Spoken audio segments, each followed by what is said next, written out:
What's up, guys? I'm back again. I'm back again. I forgot that song. Yeah, I get money. I don't know. So, anyways, I'm back again with the same thing that I started on, like getting to know God for yourself, reading the Bible. Before um, doing the slavery in America and around the world that where they have slavery, people were not educated. They didn't teach people to know things. They didn't teach slaves were not allowed to get education. Were not allowed to get education. Yeah. So because all of a lot of curiosity, most of the black people were learning, they were like doing it illegally to learn how to read. They were passing paper around like how people do jobs and stuff like that. Like because it was illegal to educate a slave. So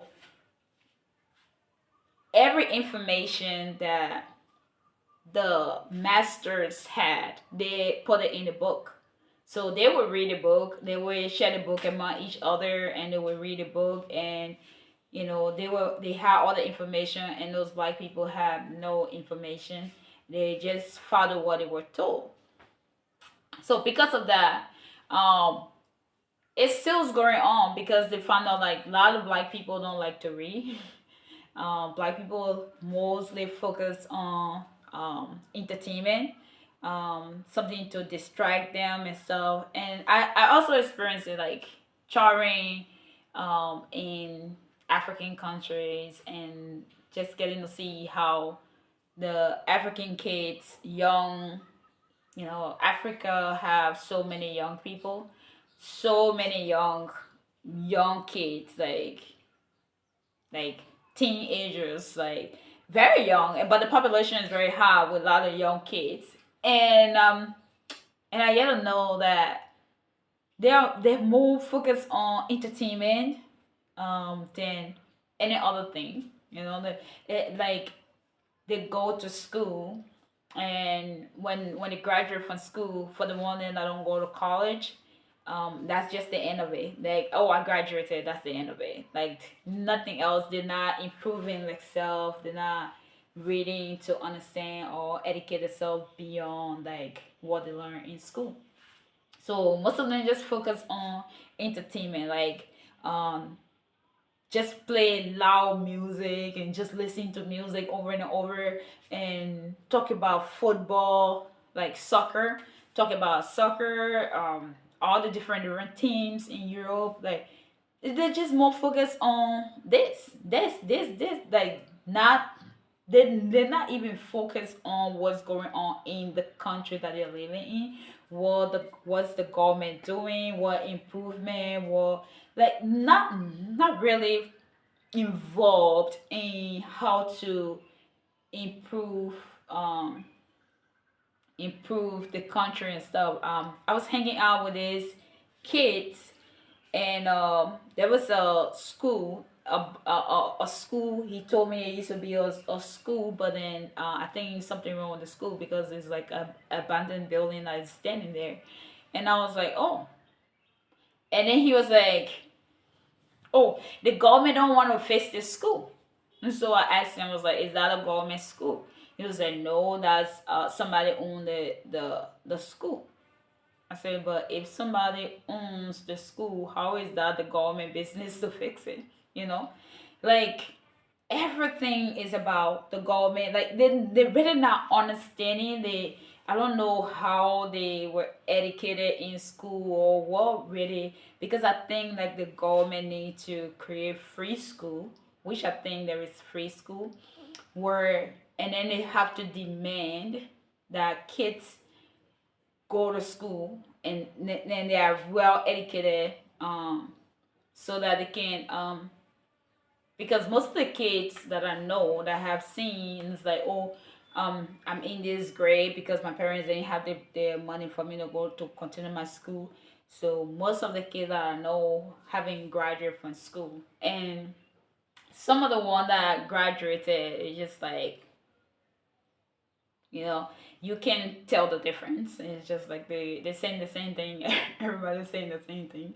So, and that just make me feel like there's a lot of things that we need to focus on, and just um keep the kids in school. Make it a law that from zero until you're 18 years old, you have to be in school, and the government need to pay. And I'm pretty sure the countries are rich enough to be able to pay tuition for everyone in this country.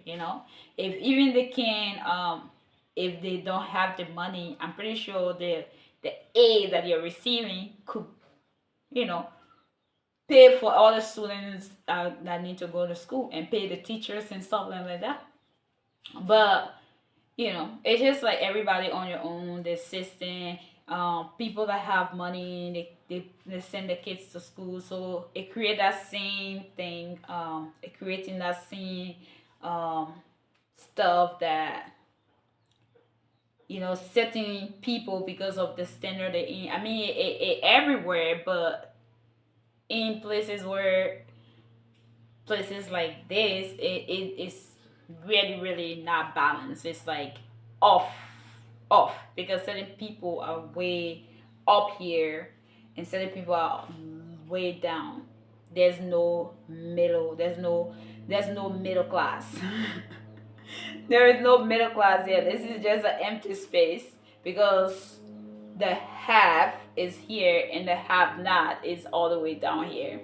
And that created this big old thing because this have not here, the have not are so many. So mostly if you think about it, it's like up here is 10% and down here is 90%, and there is no middle ground. If you have it, you have it. If you don't, you're done. It's just like that. And it's just so sad because the the the population is have not. Most of them is have not. And then the have is here. And then this have is the one that controls things and do things, and like I used to think of privilege. And I seen privilege. I seen that people that here have so much privilege over those people that are down here. And people used to say like, oh, white privilege, but it's everywhere. It just depends on the culture and where you are. It's everywhere. It don't have to be white, but there's a privilege for people that's this high up here, and for people that's low here. And that's this thing where people just, instead of blessing the country, people bomb off the country. They say all the negative things about the country instead of blessing it. Like, you know, people like America is not a country that, you know, they talks about God, but they don't really worship God. But they say, oh, God bless America. God bless America. God, God bless America. God, and the more we say God bless America, the more America flourish and become good, and God protecting it and blessing it all the time. But we just bomb off our own space. We say all the negative thing. Oh, they don't, our government like this, our people like this. This place will never go this way. And your mouth, because the Bible said life and death is in the power of the tongue. So you are cursing your country for the last 177 years. You yourself, your mouth, have been the curse on the country, why it's not growing anyway. So if you want to see improvement and growth, you have to start speaking positive things into that. You can be in a relationship and you always causing the person and making them feel like nothing, and you think that they will go anywhere farther.